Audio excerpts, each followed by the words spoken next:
दिल्ली विजय का दक्षिण पथ। नमस्कार, आप देख रहे हैं हमारा खास शो। मैं हूं आपके साथ पूर्णिमा मिश्रा। अब की बार 400 पार, ये वो लक्ष्य है जो 2024 के चुनाव में बीजेपी हासिल करना चाहती है। लेकिन अभी तक के राजनीतिक इतिहास में केवल एक बार 1985 में लोकसभा चुनाव में राजीव गांधी के नेतृत्व में कांग्रेस ने 404 सीटें हासिल की थी, जब कांग्रेस को पूर्व प्रधानमंत्री इंदिरा गांधी की हत्या की सिंपैथी वेव हासिल हुई थी। और ऐसे में 400 पार का टारगेट कांटों भरा है। लेकिन इसी राह को आसान करने के लिए बीजेपी ने इस बार दक्षिण पथ की राह अपनाई है, जिसकी तस्वीर कर्नाटक में साफ नजर आती है। दक्षिण पथ के सहारे दिल्ली विजय की तैयारी।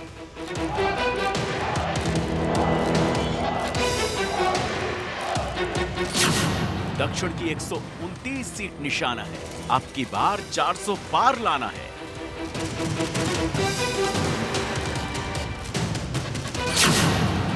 2024 की विक्ट्री का मिशन मोड, पूरा साउथ करेगा कंट्रोल।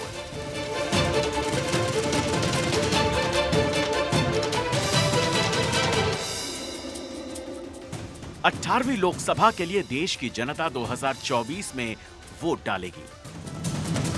देश के अगले आम चुनाव में अभी 1 साल का वक्त बाकी है। इसीलिए इन 12 महीनों में भारतीय जनता पार्टी ने तीसरी बार 2/3 बहुमत की सरकार का लक्ष्य रखा है। 2014 और 2019 की जीत के बाद प्रधानमंत्री मोदी ने अपने नेतृत्व में बीजेपी तीसरी बार दिल्ली की सत्ता जीतना चाहती है।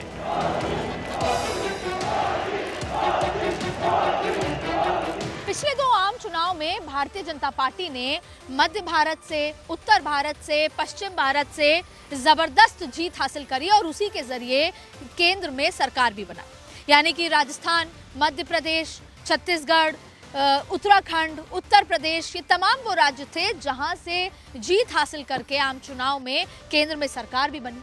लेकिन हर बार दक्षिण भारत में वो सफलता नहीं मिली। इसीलिए इस बार भारतीय जनता पार्टी की स्ट्रैटेजी में जो 2024 के चुनाव के लिए एक नई स्ट्रैटेजी तैयार की है और दक्षिण भारत पे खासा फोकस भी रखा है। मोदी जी ने भारत की राजनीति की संस्कृति बदल डाली। कांग्रेस के जमाने में क्या होता था? Corruption, commission, criminalisation, dynastic rule, परिवारवाद। मोदी जी ने विकासवाद को आगे बढ़ाया। Development, development, development. और विकास, सबका साथ, सबका विकास, सबका विश्वास, सबका प्रयास।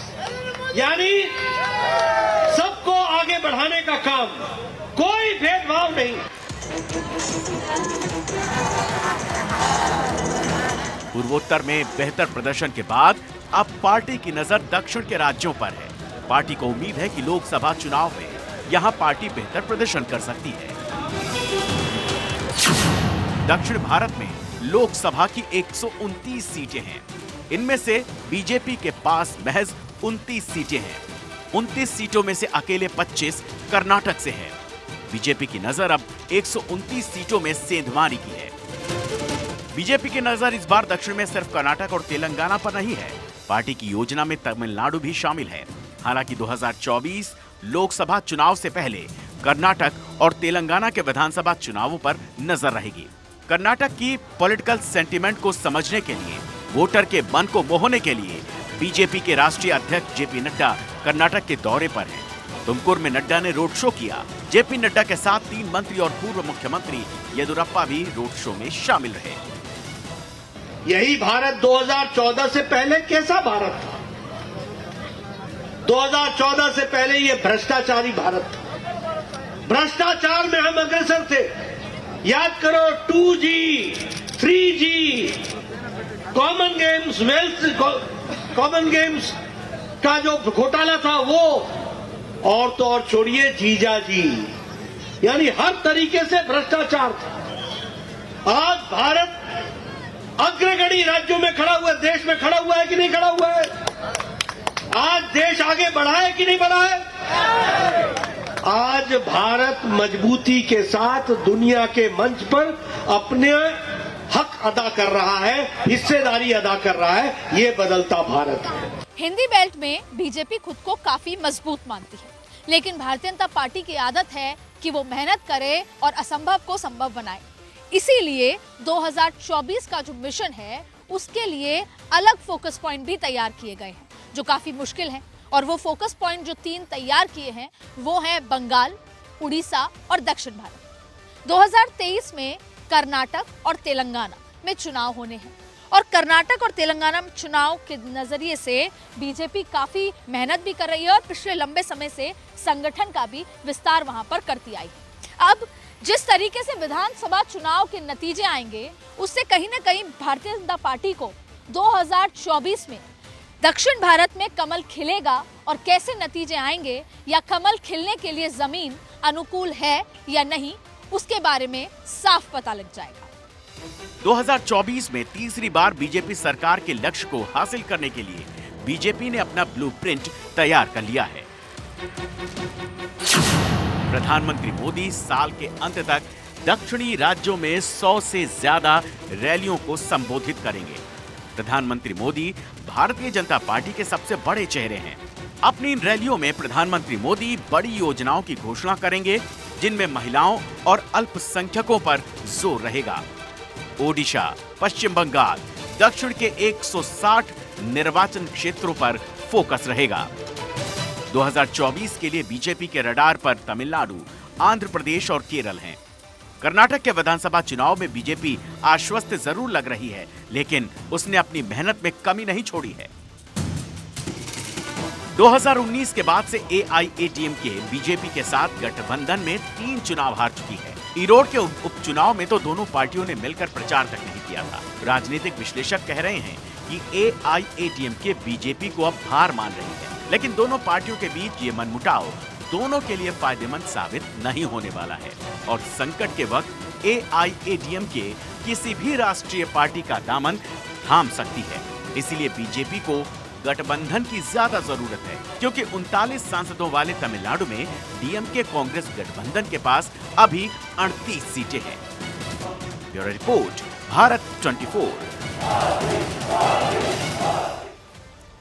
तो अब की बार 400 पार का लक्ष्य है। बात हो रही है दक्षिण भारत की और दक्षिण भारत में यानी कि दक्षिण के 6 राज्य शामिल हैं: आंध्र प्रदेश, कर्नाटक, केरल, पुडुचेरी, तमिलनाडु और तेलंगाना। इन 6 राज्यों में से सिर्फ कर्नाटक में ही बीजेपी की अपने बूते पर सरकार है। कर्नाटक को छोड़कर दक्षिण भारत के किसी भी राज्य में भगवा पार्टी अपनी पैठ नहीं बना पाई है। हालांकि पुडुचेरी में पार्टी सत्ता में भागीदार जरूर है। इस लिहाज से अगर बीजेपी के सामने दक्षिण विजय की चुनौतियों की बात करें, जो लक्ष्य है वो कठिन है। कैसे? साउथ में बीजेपी को उत्तर भारतीय पार्टी माना जाता है। पार्टी को नॉर्थ इंडियन पार्टी का टैग हटाना मुश्किल है। साउथ में रीजनल पार्टियों का हमेशा से दबदबा रहा है। रीजनल पार्टी से लड़ने के लिए बीजेपी के पास नेतृत्व की कमी है। दक्षिण भारत में बीजेपी के सामने अपनी एकमात्र सरकार को बचाना चुनौती है। कर्नाटक में इसी साल अप्रैल मई में विधानसभा चुनाव होने हैं और यदि बीजेपी के हाथों से कर्नाटक निकल जाता है तो इसका सीधा असर तेलंगाना चुनाव में होगा। तेलंगाना में बीजेपी मुख्य प्रतिद्वंदी बनकर उभरती हुई नजर आई है, लेकिन उसके बाद भी टारगेट बढ़ा दिया गया है और नेतृत्व है प्रधानमंत्री नरेंद्र मोदी का, जिसमें बीजेपी ने सफलता के कई आयाम गढ़े हैं। पार्टी ने वहां पर भी कमल खिलाया जहां पहले कभी भी जीत हासिल नहीं हुई थी और इसी प्रेरणा से इस बार बीजेपी ने दक्षिण की ओर रुख किया है। इस कड़ी में तेलंगाना काफी महत्वपूर्ण है, जहां पर बीजेपी पूरे दमखम के साथ ताल ठोक रही है। तेलंगाना में भी इसी साल विधानसभा के चुनाव होने हैं।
विधानसभा चुनाव में बीजेपी ने 4 लोकसभा सीटें जीती और बीजेपी का वोट प्रतिशत भी करीब 12% बढ़कर 19.7 तक पहुंच गया था।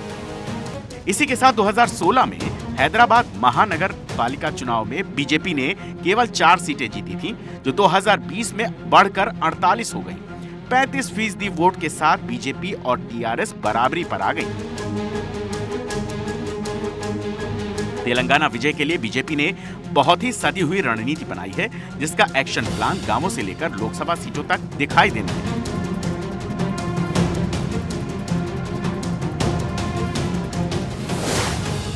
बीजेपी ने 119 विधानसभा में 10,000 गांवों में चौपाल लगाने की व्यवस्था की। 2024 के लिए बीजेपी ने तेलंगाना के लिए 13 सीटों का लक्ष्य रखा है। पल्ले गोसा भाजपा भरोसा कार्यक्रम का आयोजन होने वाला है। प्रजा संग्राम यात्रा का भी बीजेपी आयोजन करेगी। बीजेपी ने हाल ही में हैदराबाद में राष्ट्रीय कार्यकारिणी की बैठक भी की थी। तेलंगाना विजय के लिए बीजेपी ने भरोसेमंद नेताओं पर टीडीपी और टीआरएस के नाराज नेताओं से संपर्क करने का काम भी सौंपा है।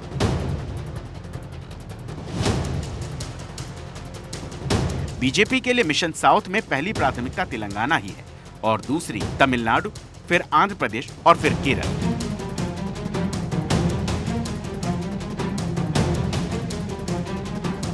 बीजेपी के लिए यह वक्त भी काफी मुफीद लग रहा है, क्योंकि केसीआर की बेटी के कविता दिल्ली शराब घोटाले में लिप्त है।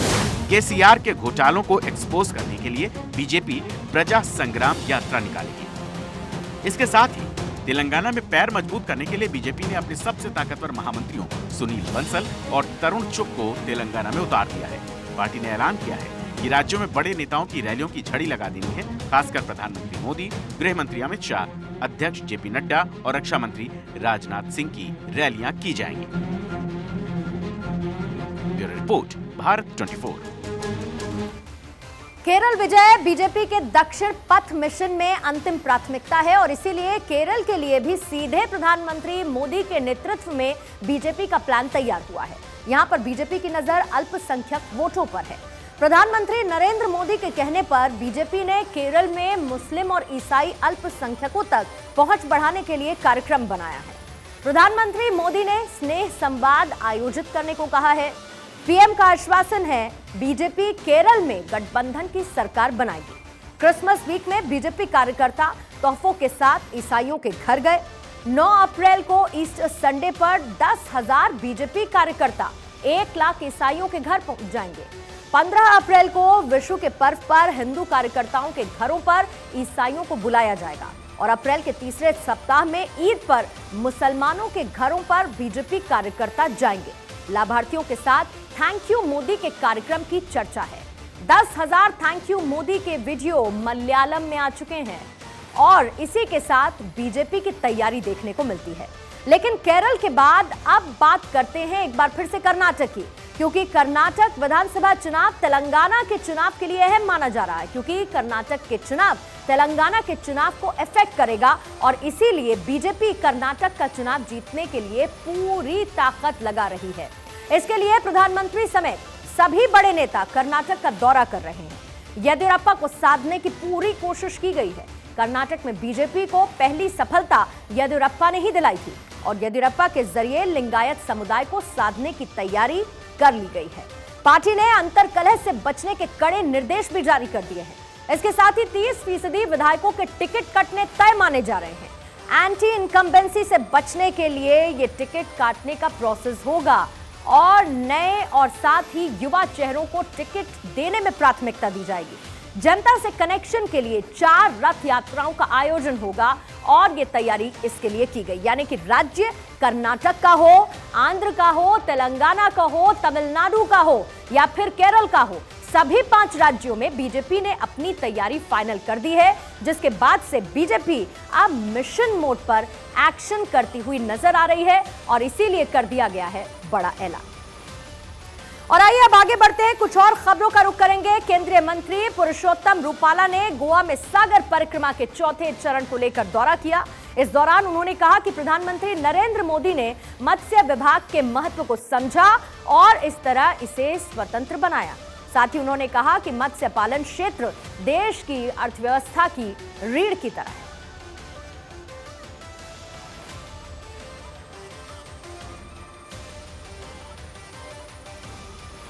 कोंकणी कवि संजीव वेरेकार का निधन।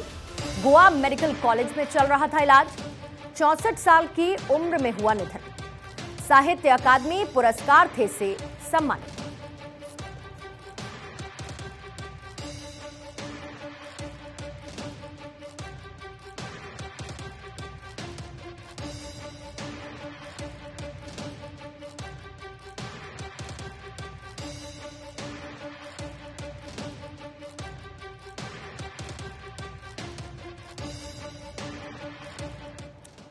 लालू परिवार की बढ़ेंगी मुश्किलें। नौकरी के बदले जमीन केस में मुश्किलें बढ़ेंगी। जांच का दायरा बढ़ाएगी सीबीआई। जमीन के बदले रेलवे में करीब 4000 लोगों को दी गई थी नौकरी। नौकरी देने के लिए कैंप ऑफिस को बनाया था सेल। सीबीआई को जांच के दौरान मिली अहम जानकारी। सीबीआई को मिली 1500 लोगों की लिस्ट और अन्य जानकारी। बाद में जमीनों को बेचकर कमाया मोटा मुनाफा।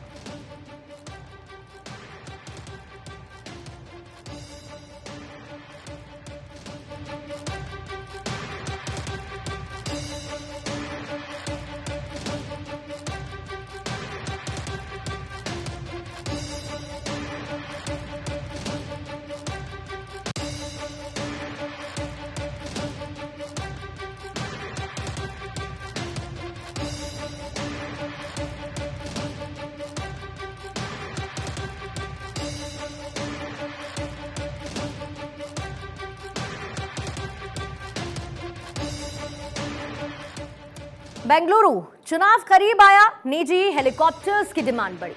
प्रमुख राजनीतिक दलों के 300 से अधिक प्रमुख पदाधिकारियों के अगले 50 से 60 दिन में कार्यक्रम। सभी नेताओं का वोट मांगने के लिए कर्नाटक राज्य में आने की उम्मीद। बीजेपी और कांग्रेस लगभग 200 सार्वजनिक रैलियां कर रही है। चुनाव प्रचार के लिए बीजेपी को लगभग 30 से 40 केंद्रीय पदाधिकारियों की प्रतिनियुक्ति करने की उम्मीद है। चुनाव के दिन हवाई यात्रा, विशेष रूप से हेलीकॉप्टर्स द्वारा, इस चुनाव में सबसे अधिक होने की संभावना है। बीजेपी के एक वरिष्ठ पदाधिकारी ने कहा, पीएम के अलावा अन्य पदाधिकारियों को अपनी यात्रा के लिए हेलीकॉप्टर पर निर्भर रहना होगा।